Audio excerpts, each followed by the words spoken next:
Mais à cause de la mort de Jésus Christ na cruz, ele pagou esse todo o dinheiro. Na pamboli nzambe na grâce à Sali, journée où elle est bien, ils ont des angolo nzambe, tous un ministère international à délivrance.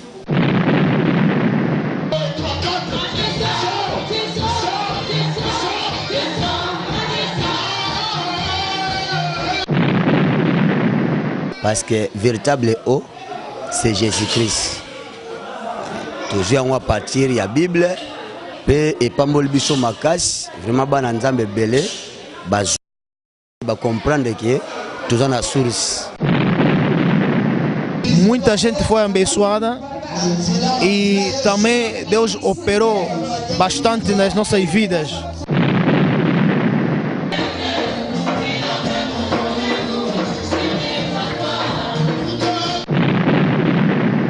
Penser au Yesu ayaki nango na mokili que tous os milimo eza robunga tous on sont na kanae. Alors tant tous on a boé na comprendre que mission Yesu atiki la biso eza ko s'accomplir. Temo bandenge bandaki dotilo to comme suko nango bokati na ngapela do na sengo fort.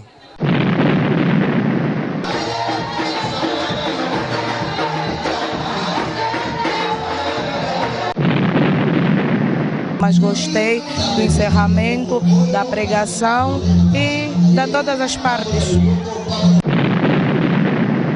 Les lois à clôture, en tout cas, Nzambe a mimonisami, na ba onyo so ba mimonisama ki katensika.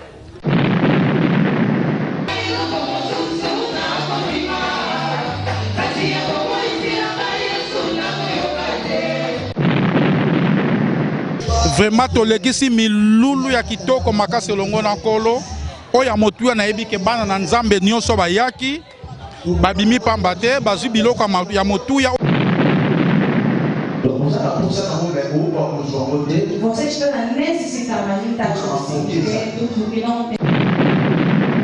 À cause ya ba problème, à cause ya ba réalité o ezokomela biso na monde batika nzambe te. A nossa viagem a dia havemos de voltar na terra prometida. Sim, senhor. Angola Última Hora.com com nosso engenheiro bravo, sem mais tardar. Très chers internautes, bonjour, bonsoir, chez vous ça dépend de l'heure à laquelle vous êtes connectés sur votre site www.angolaultimahora.com. Nama otoza na kati église ya Centre Emmanuel oye kambami na mosali na biso ya Nzambe na kombo ya Emmanuel Mwanza bazala babanda séminaire na bango depuis ebandeli ya semaine passée fin nango penza lelo oye kambamaki na thème ya venez au zoo. Centre Emmanuel ya pasteur Mwanza ekutami penza pembeni ya terrain ya Kilamba Kiash a na kati ya golf puis et délivrance conclusion na bango penza eza lelo na boye tobengisi ingénieur Trudeau Bravo akota penza na kati apesa la biso ba image po esala plaisir penza et pas pasteur Limba ya Dieudonné na kati ya États-Unis. En plus eza sous plaisir et pas pasteur Frank Lisumbu na kati ya Congo. Ingénieur Trudeau Bravo pesa biso ba image ya kati to mona pena nde makamba ngo ekende.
na déroulement ya kati nde makambo ezoleka pena babi événement ya lelo eza kafu opesi mbwa boy te me mbwa suyo na nde na efsa bino tozala na centre Emmanuel na kati ya golf ekambami na pasteur Emmanuel Mwanza pasteur Emmanuel Mwanza akamba l'église oyo moko te azokambango elongo na ba collègue na ye lisusu pasteur Jérémy, pasteur Nico, pasteur Blaise, pasteur Meshak na papa Alain bango nyonso bazosala partie ya communauté mid ya centre Emmanuel ya pasteur Mwanza. Na boyesko ingénieur Tri de Bravo eko moment pasteur Emmanuel Mwanza aokota na kati église kota opesa biso ba image ya comment pasteur azokota mpona osepelisa peuple ya Nzambe. Alléluia. Alléluia. Est-ce que vous en êtes ma première fois au salut à Bobo Alléluia? Est-ce que vous en êtes ma première fois à Bobo Alléluia? Quand vous en êtes ça papa la vision et madame la zone et la vision.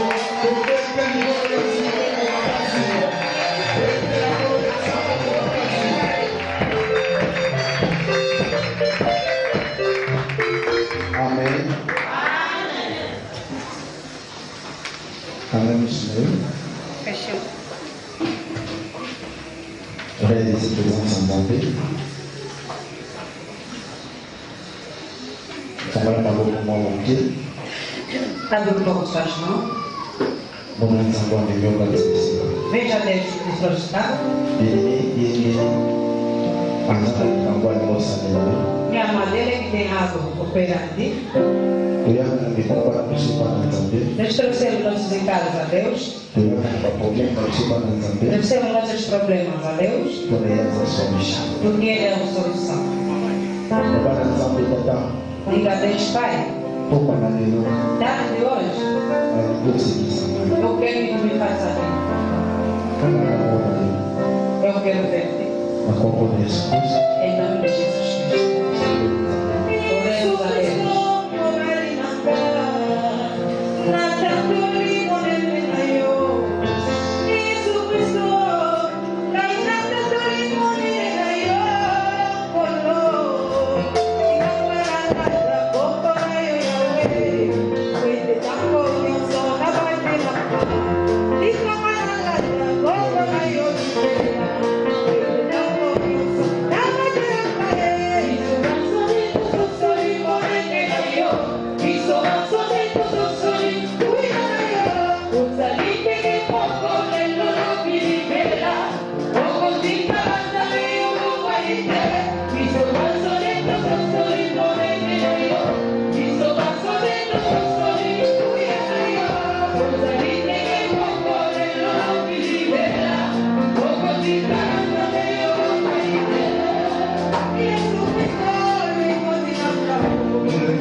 Viemos aqui mãos a parar.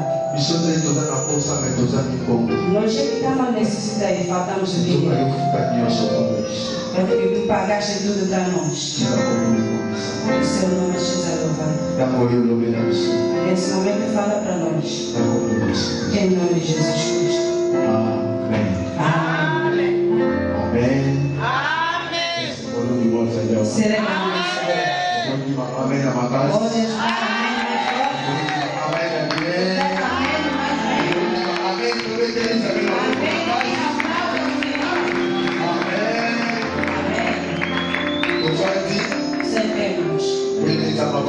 Meu amado, que Deus te abençoe. Amém. te abençoe. Deus te abençoe. Alléluia. Bien-aimé, nous avons reconnaissance de Zambé. Meu amado, é um reconhecimento a Deus La grâce soit saluée. pela graça que me concedeu. Nous allons avoir Que está em mais de vida. Amen. Amém. Et nous avons reconnaissance E também reconheço notre Père, o nosso Pai, Pasteur Guédéné, Pastor Dedoné, ici là, onde ele se encontra, que Deus te abençoe. Alléluia. Amém. Et nous avons pour la pasteur de l'Assemblée. E Deus abençoe o servo de Deus. Et nous avons communauté qui va. Meu amado, eu vejo toda a comunidade Il y a la délivrance là. da libertação aqui. Amen. Amém. Nous avons la communauté qui va. Eu vejo toda a comunidade aqui. Donc nous avons Pasteur Nico, Quando eu vejo o pastor Nico, représentant légal, o representante legal, nous avons que Deus seja louvado. Amém. nous avons la maman. Estou a ver. Vamos a lanzar de coche. Maman. Amen. Amém. Diga de Que Deus seja louvado. Amém. Então nós vamos na yoke lokola. Quando eu vejo também você, Nzabe a pambulayo. que Deus também te abençoe. Amen. Amém. Vamos na pastor Eu vejo o pastor Deus. Aleluia. Amém. Diga de pambulayo pambulayo. Que Deus seus abençoe. Bebê só diga no côté. Meu amado, cumprimento o seu irmão. Só diga no côté. Bebê de mandou aqui nesse.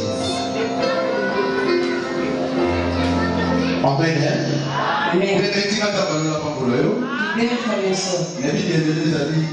Journée la mission ya supa. Eu sei que hoje é o último dia Il y a cette lettre bandaki. do nosso seminário que iniciamos. Banda mardi. Desde a terça-feira. Et l'eau les applaudissements. Hoje é o nosso último dia. Bien-aimé, les autres beaucoup nous s'entraîner. Hoje vamos adorar a Deus Aujourd'hui, la Zambé. e vamos louvar a Deus. Pour adorer Zambé. Vamos adorar a Deus. On a voulu en faire des choses dans les supa. Pela bondade dele em nós não tem fim. Amen.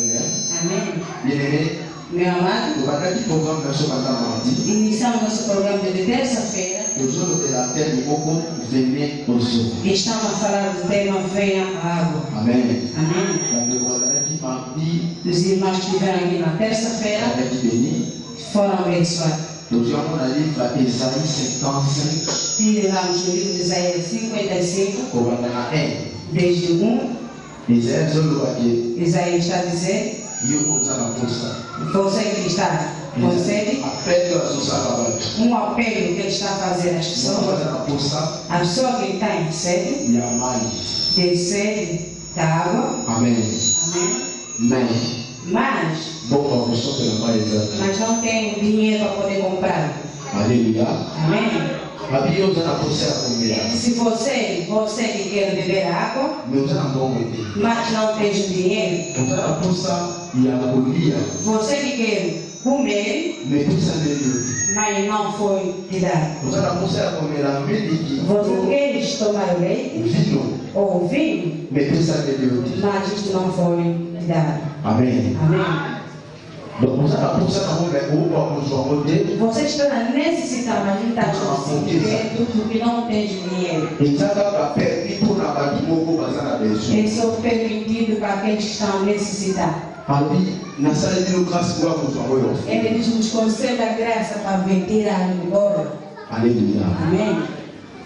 Na misifitaki mai E eu expliquei a água premier jour. no primeiro dia. Na misifitaki biloko ya kolia. E eu expliquei a comida. Pe na misifitaki vino to leite. E eu expliquei o vinho com o leite. Amen. Amém. Bien-aimé, nafandaki nini na premier jour na temps de grâce. Meu amado, se tu quer ser alegre, Eza te mpona so bakabeli yo mbongo. não é porque quando te oferece Soki olingi dinheiro, osengo na se fille. você quer ter Eza te soki mpona bakabeli yo lupango. não é porque tem que Mais soki não é olingi importante osengo na que fille. tá, mas se tiver Nzambe asala nde ngolu. Deus te faça a Ozwa graça, grâce ya Nzambe. ter a graça, Soki orecevoir grâce ya Nzambe na você bongo na yo. receber a graça de Bien Deus, ekobengela yo nyonso oza na aí vai koposa. chamar tudo que você está necessitando. Amen. Amém. Est-ce que mutu moko azocomprendre nga? natalisaki mingi misala ya grâce E eu te mostrei as obras da graça oyo ezosalama na mbongo na bato. que está acontecendo na vida das biso pessoas. toza na mbongo te. Nós não temos dinheiro. mai wana ezalaki kaka permis mpo na bato baza na Não, mbongo. mas essa Tiago foi permitir para aqueles que têm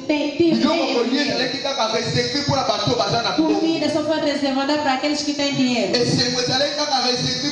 alegria era reservada para aqueles que têm dinheiro. Mas a causa da morte de Jesus Cristo na cruz, ele pagou esse todo dinheiro. Na cruz ele disse, Pai, toda a dívida de Jesus pagou.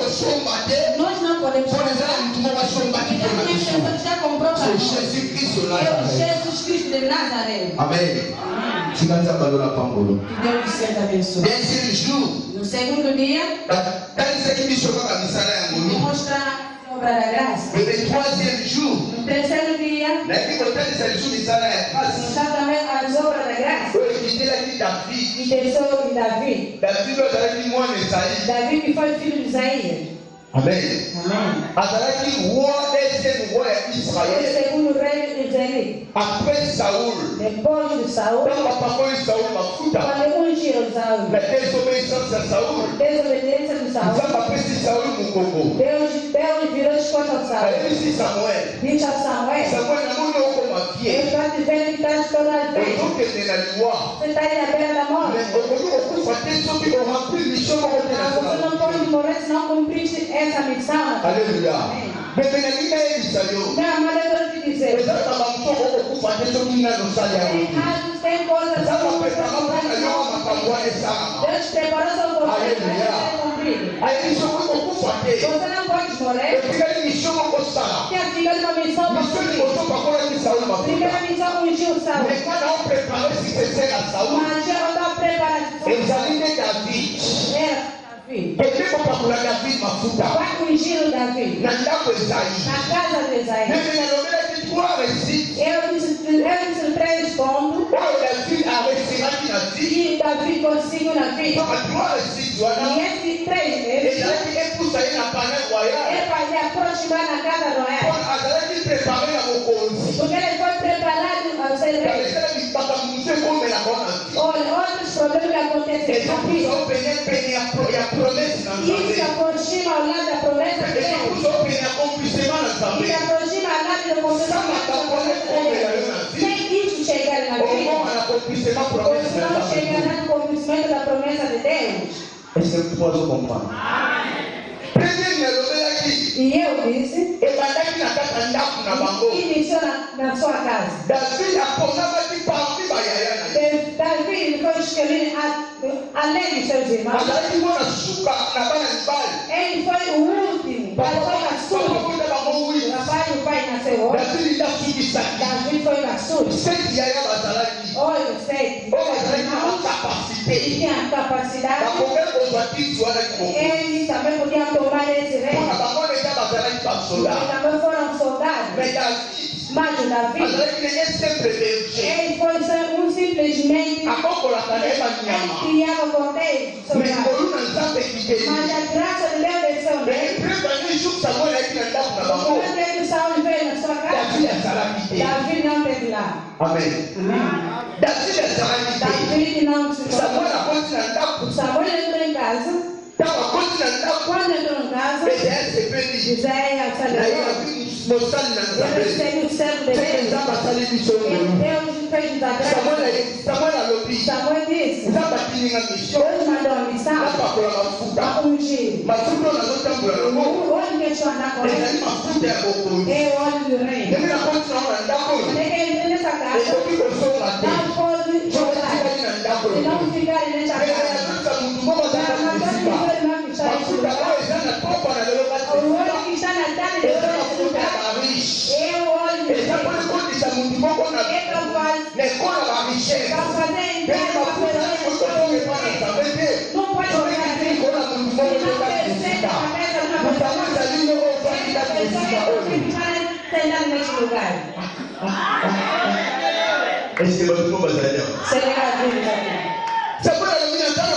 Samuel disse: tem óleo. Não é que está me vendo com esse. Tem óleo. Eu demonstrei. Saul não foi consecrado no Chile. Mas Davi foi consecrado no Chile.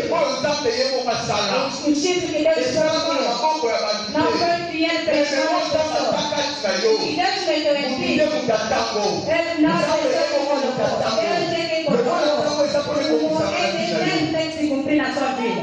Amen.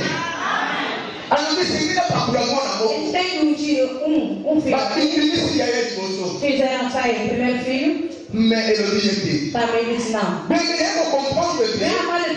Quand nous avons dit dans Samuel, après ce message, deu a mensagem na casa de Isaías, e ele não citou nome. Se citasse o nome, ele não deveria. Se ele tivesse ia dizer essa mensagem. Alléluia. Samuel. E ele também disse o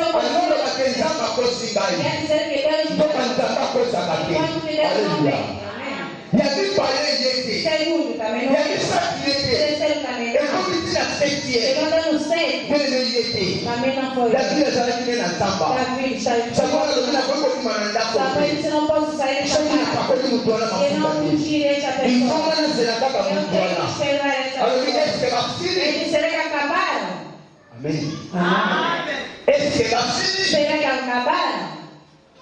Est-ce que va finir? Precisou perguntar se era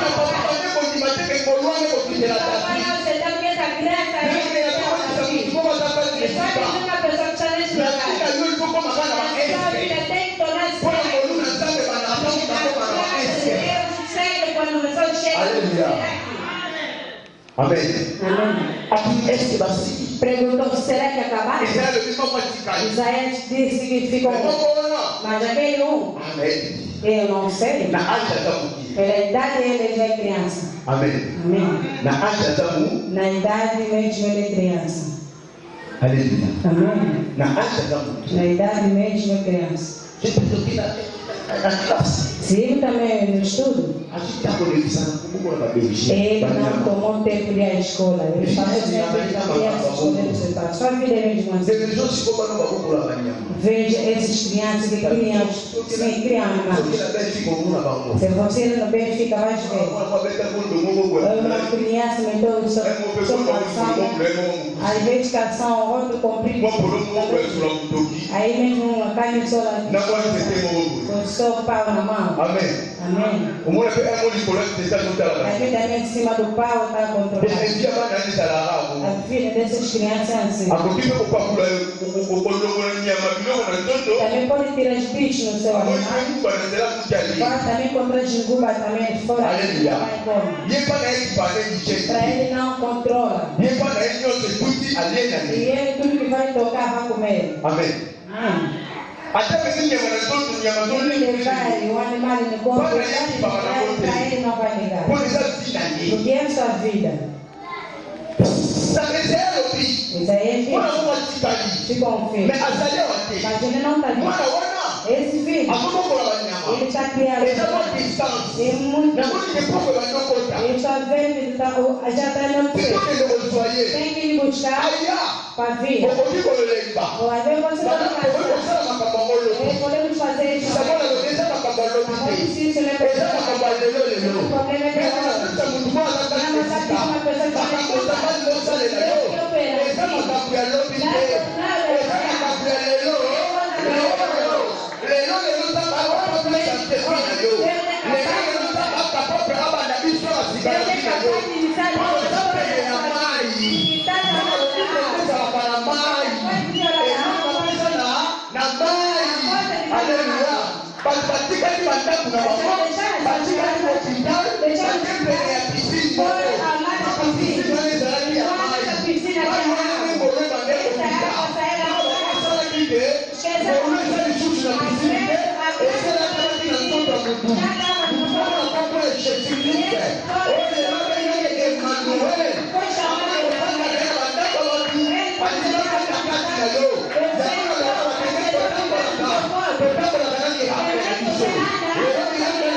Samuel disse não. Eu vou esperar. Eu não vou voltar com você. Eu tenho que esperar. Então pode desaparecer.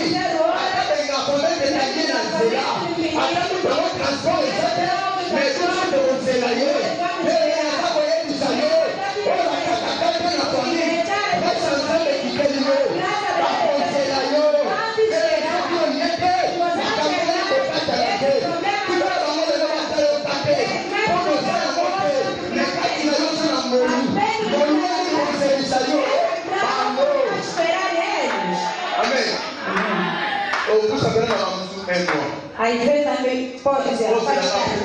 Vamos esperar depois. Tem um problema a resolver. Alléluia. Bon, c'est la même après un mois. Espera durante mês. Chef de commande. Talvez a gente não fazer. Ele já disse. Aleluia. Vamos fazer, vamos esperar. Allo. E ela já disse. Je pas l'ingate, je n'ai pas de l'eau pour contenir ma campagne.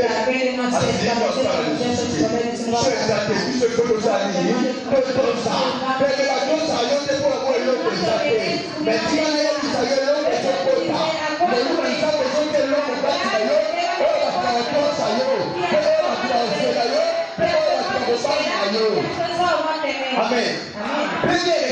O primeiro é iniciou em casa. Amen. Amém. Segundo eu disse, foi na casa do rei. No meio da terra. Aqueles que cantavam. Mas escolheram da vida. Tocava só o esse músico.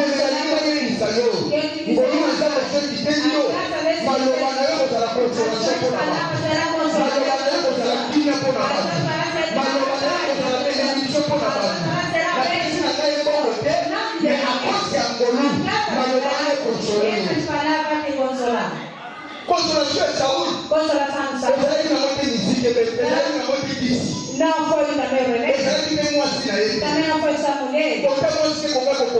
Beleza dessa mulher não conseguiu consolar.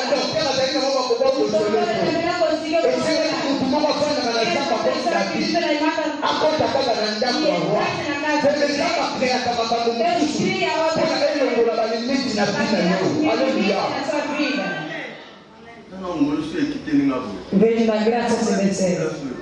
Oh, le reste c'est vous on a bon délai soit tout matin dans la chambre.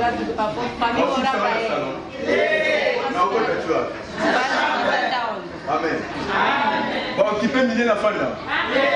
Nous va ligar, mais on ne. Bon, qui peut que ouais la zone là. Ah. Alléluia. Amen. Et qui va passer? Isso não tem que ser a graça de Deus. Se a graça de Deus descer em ti, outras coisas estão necessitadas. E como também. Amém. Aí pode fazer ali. Aí pode ligar ali. A causa da graça. A graça da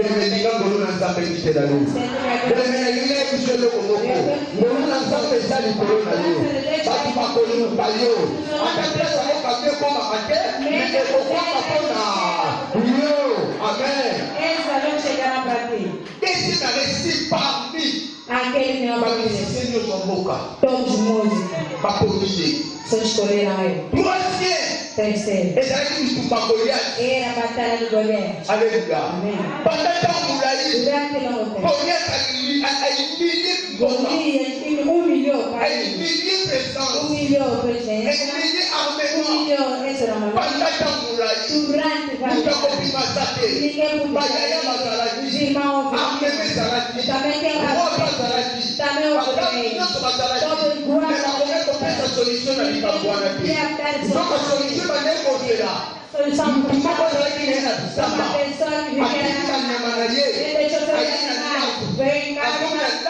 em casa, papai mandou.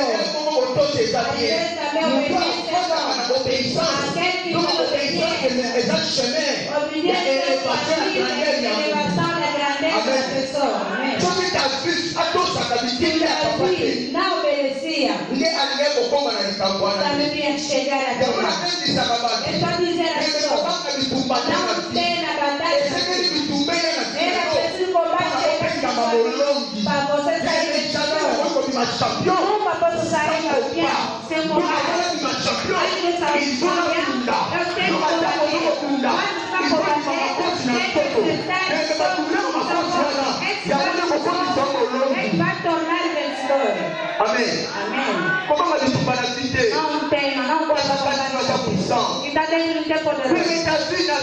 Minha mãe está vida. Papai mandou. Ele obedeceu. obedeceu. Papa disse, não termina só em princípio. Vai se encontra no seu final. Vai onde está essa batalha. Papai mandou no caminho diferente. Enquanto não foi caminho diferente, é caminho de elevação. Quando a pessoa está vindo obediência da palavra de Deus, pode vir perigo, não verá perigo. Ele não vai dar elevação para vir. Veja, se você tem vai vir combate. Não tem mais. Deus preparou atrás desse combate. Davi chegou. Chegou onde estavam seus irmãos. Se encontrou. Irmão concorda com ele. Irmão concorda com ele. Enquanto dentro de José a coisa que é tirar fora.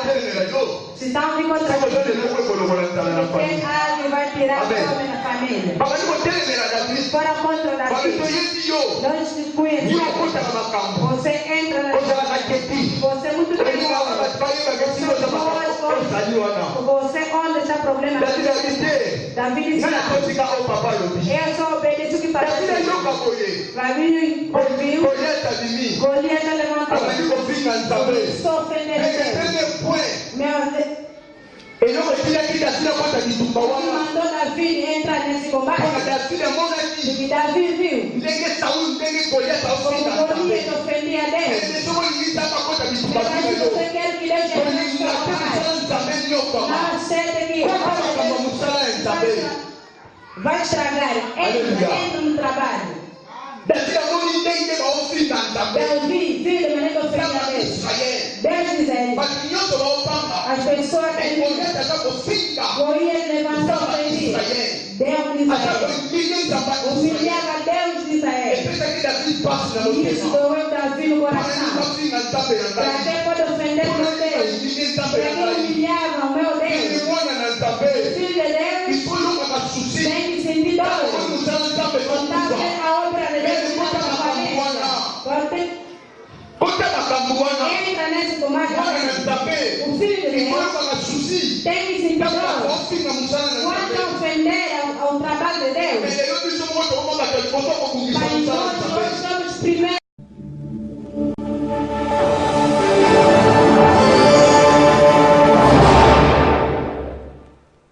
Ok, balandiango la última hora. Nama osko tokomi na fin.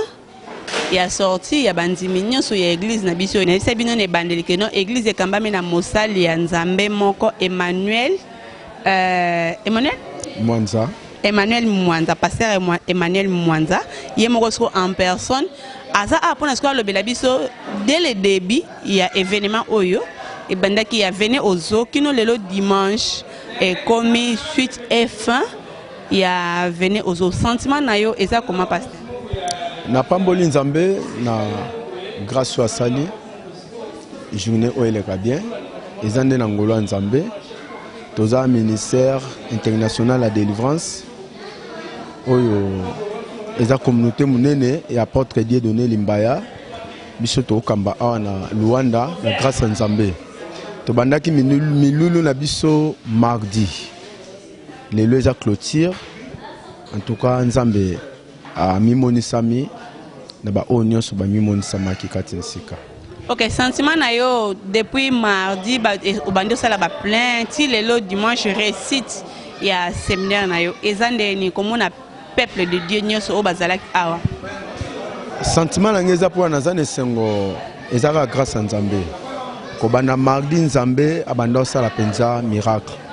Bana mardi, mercredi, jeudi, vendredi malgré Samboule Beti mais ngolo Nzambe zalaki na ba oba moni samaki ti lelo clôture je crois bino moko bomoni makambo Nzambe osana zane sengo mingi Nzambe azwa lokumu elo ne bombeli peuple ya yema na ba mikolo o ezaboya bon on a bombeli bongo za ngolo Nzambe ngolo Nzambe na mutu nyonso a part na le peuple ya la délivrance mais mokili mobimba musala Nzambe apesi biso esuki awa te eza partout mutu nyonso message okomela ye to akozwa ngolo ata l'émission oyo tsana nzambe na biso en épreuve na musalo yo to na grâce nzamba sela biso atsango atse en épreuve atolembi okomi na suka ba problème eleki mais na ebi nzambe moko to sambela za nzamba solution esika message ko komela yo soza na ba problème ya komeka nzambe na biso oto sambela kati na sika église ezali musika te na golf na roi 13 je crois c'est ka kolandi émission oyo ou bengito bato émission oyo ba ko conduire yo tine sika oyo. OK pasteur, inspiration oyo ya thème na bino oyo bolobi na semaine oyo venez aux eaux. Yaka nzambe mutalakisaki yo to olalo la muyo bitin thème na ya séminaire on a préparé faut ils appellent venez aux eaux. Et où t'es ki wapi? Bon ezalaki nzambe soka lingo pambola peuple na ye atia biso comme basal. Il faut inspirer biso na thème moko oyo kozala ouverture ya peuple nzambe. Nzambe soka lingo pambola peuple na ye azana ba sentinelle o atia pona peuple azana makambo kolobela bango na nzana makambo wana ba oba otosa bakozala béni. Sotalandi bien nzambe mutalobela ki yo sur thème o venez aux eaux. Ezali message moko nzambe alobela ki ngai na préparango pour ezali tango peuple na ye bazana posa ya mai mais bazana makoki te bazana ba problème ba omona solution ezate bayeba ke na makambo nyonso ekomela biso solution ezaka epa na nzambe. Message pour nos peuples ya Angola ultima hora. Bon message eza mingi ke bandeko nyonso oyo bakomusika nzambe a cause ya ba problème à cause ya ba réalité oyo ezokomela biso na monde batika nzambe te tozongela nzambe ndeko nyonso tikaki nzambe kotika nzambe te ndeko nyonso oyo akomi na ba problème akomi koluka solution quelque part mais solution solo ezaka kepa na nzambe na tango oyo esiko ozali message ekomela yo zongela nzambe landa nzela nzambe yango ndeza kimia pona biso. Un mot pour notre site angolaultimahora.com. Atoka nzamba pambola émission oyo eza émission moko oyo ezokomemela biso message ya nzambe bisika oyo biso tokoki kokoma te mais na nzala émission oyo liloba na nzambe ezokoma nzamba pambola abakisa ya mingi bosuka kaka national te mais bokoma international pona pe biso oyo nan tokoma international te. Je crois message oyo tokolekisa na émission oyo kokoma international. Okay, merci pasteur. Nzamba pambola bino. Amen. Boa noite. Boa noite, sim. Sabendo que devia chegar meio tarde da igreja, fala-nos um pouco sobre o princípio e o final do vosso seminário da igreja Iema, né? Sim, epa, somos da mesma comunidade, só que queríamos participar hoje no encerramento da atividade que se realizou hoje.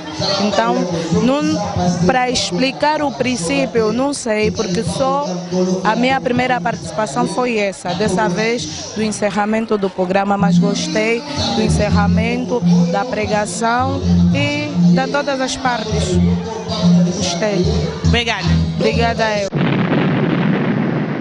Pasteur Nico, boa noite. Boa noite, mamãe. Papa, sentimento nini oza nango penza como na bana nzambe be basala nzambe na kati ko matina fin ya séminaire alelo. Bon, premier sentiment eza ordre Yesu atikaki. Penser au Yesu ayaki nango na mokili que tozwa milimo eza robunga tozong son na kanaye. Alors tant tozo mona boye na comprendre que mission Yesu atikeli biso eza ko s'accomplir. Ah, okolo beso mukeka ata pona 2 minutes ya pamba venez aux eaux. Cela veut dire bon, koya na mai ça veut dire tellement ezo signifie mambe belé. Eza na bato belé. Ba oye bateke mai eza déjà permanent pona mutu nyonso. Eza resomba te. L'eau d'abord c'est la parole de Dieu. D'abord l'eau, en principe c'est la parole de Dieu. L'eau bananzambe eza ofele. Ezali ofele eza resomba te. Donc ça veut dire batoming baza distrait. Bazo tsa makanisi mayele na makambo yo ekokite pendant que l'eau bananzambe eza wana. O bakoko ya kozwa ofele pe bazui kimia pe bazui bomo ya seko. Merci pasteur. OK, merci za pambo. Boni. Pepele bien. Pai, on va expliquer expliquer biso sentiment non depuis et bandeli à séminaire qui non le dimanche fin à séminaire oh et ça na thème ya venez aux eaux. Ba sentiment nini ozana ngo penza. Et ba sentiment azana ngo donc ni na biso le kikitoko banda to bana semaine le kikitoko mara stand up session bana dimanche à lelo ba te biso kitoko to bini kitoko do no so bini le kitoko to sepe makasi nzamenenge abateli biso le tokina mamno to le kina ngo bien. OK, merci. Siko eloni au recevoir na kata temi au venez aux eaux. Na ndenge pasteur Manuel Atei, pasteur Jérémie Atei, pasteur Nico na événement sali lelo. Eloni oyo au recevoir. Tu na recevoir donc ndenge pasteur Atei biso que de donner aux autres qui paient ça au causoir. Donc nous avons bien venez aux eaux boya na mai. Yeah, donc notre bungsa qui donc notre thème d'Atei biso et que to zo o Zambé a bombe pour la biso. OK, merci. Yeah, merci Brenda. Bonne nuit, maman. Pasteur Jérémie. Si, pasteur Jérémie. Pasteur Jérémie, explique-nous un peu si le thème Oyo venez aux eaux. Et vous avez bien wapi. Pour bandir on est bandé plein depuis mardi. Si le dimanche il y a plein, vendredi quand on les bêtis mais toujours plein. OK. Inspiration on a et où t'as qui wapi. Thème Oyo venez aux eaux. To zuyango na mukanda ya Esaïe chapitre 55 verset nango premier. Bazobenga biso toya et pas ya mai parce que véritable eau c'est Jésus-Christ. Toujours à partir ya Bible pe et pambol biso makasi vraiment bana nzambe belé bazongi pena na mai ba comprendre que toujours na source o eza Jésus-Christ. Sentiment non comme on a séminaire depuis mardi ti le ici na kimia nyonso pe ba ebele baza beni babimi ape beni sentiment na eza ndenge ni. Bon sentiment na ngai ezali na moni que vraiment nzambe to saela awa aza pena nzambe ya solo. Merci pasteur. Merci. Ba garçon pena onga na yebi neti nga sileni onga pena na yebi na moment oyo. Garçon boy pena ti ero ba 20 boy na kate église. Et ça rare, et ça la main en côté, et à Pendara. Et à Pendara, comme un garçon va participer à un séminaire depuis Bandeli, pas comme une pays na souka. Sentiment nous en haut. Bon, merci. Sentiment na séminaire routine na thème va passer qui. Venez au son. Thème c'est là bien. Bon, thème bandenge bandaki. Donc il est comme na souka na ngo. Bon, quand il n'a pas donné c'est un fort. Et là, on a penda au recevoir sentiment na pensa ezani na kata tem au venir aux oboya na kata mai. Et le bit trop. Bon, on a un sentiment na mutu na partie na o azui. On a un sentiment na on azui. Donc à travers matière o que on va dire ko kauka ba ko mela na pena do na meli pena. Na meli de matière o swinga pena do na makamebele. OK, merci. Message nous copie ça papa garçon logo là yo on a on se distraire na baba mais yo pendo bandi séminaire depuis lundi peu comme on peut dimanche. Bon, minga le bezate. Non, minga le beza.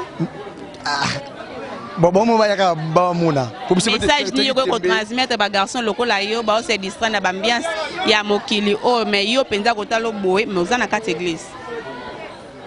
Ah, conseil zaka moko ba ya kaka. Biso do ba binga biso to yaki to moni le to do to kangami boé. Donc balu ka longa nzambe. Balu longa nzambe ngwana. OK, merci. Yeah, merci. Pregador Simão, qual é o seu sentimento sabendo que hoje é o final ou o fim do nosso seminário que começou da semana passada até hoje? O seu sentimento? Bem, diria que estou muito grato pelo serviço que se fez ao longo da semana toda e Deus visitou o seu povo. Conforme vocês viram, muita gente foi abençoada.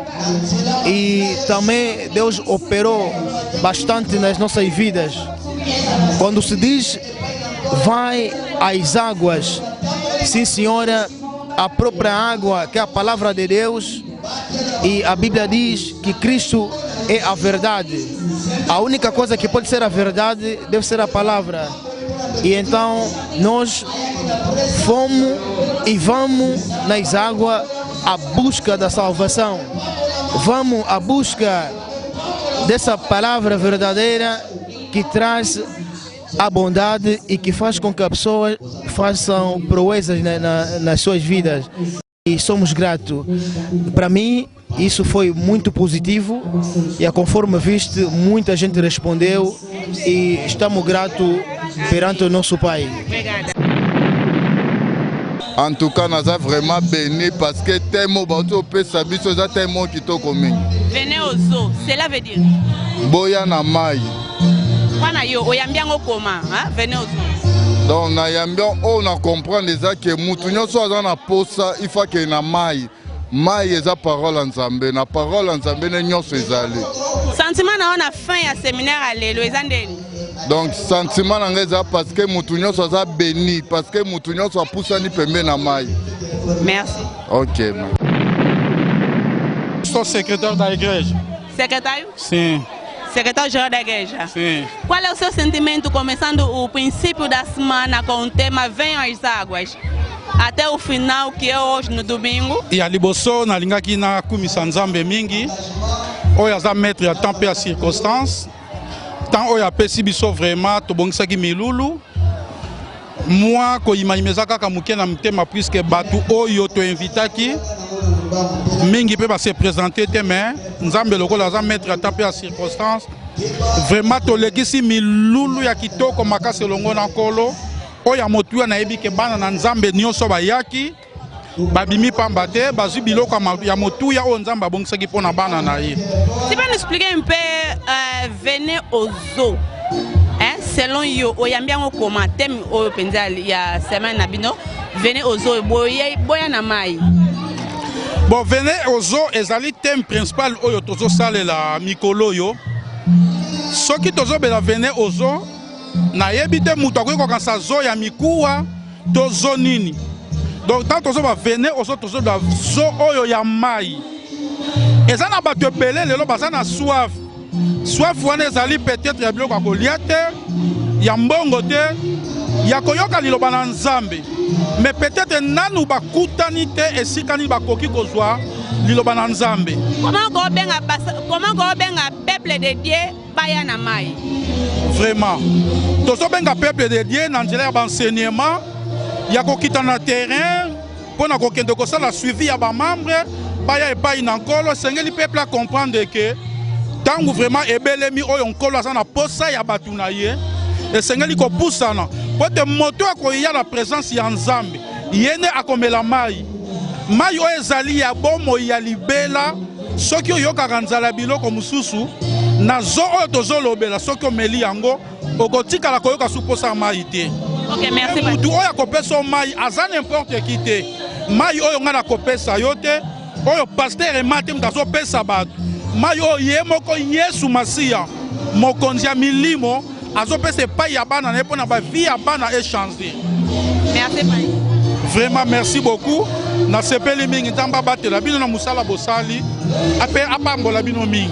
Merci vraiment. Merci à tous les téléspectateurs d'Angola Ultima Hora. Merci à mon pasteur Dodo Nakasinda. Merci à mon pasteur Kwansambi Namabao Maranata. Merci à mon pasteur Archibishop Berger Gracia na l'église Messager. Merci merci à tous les amis de Silène Baofet à l'espérance de la presse. Merci mon ingénieur très de bravo na ba image bien en mode panne. Et ça manante chroniqueuse na kati en mode panne, en mode panne. Ingénieur Simbia, Babi, à vous tous continuez de s'abonner à notre émission ultimahora.com.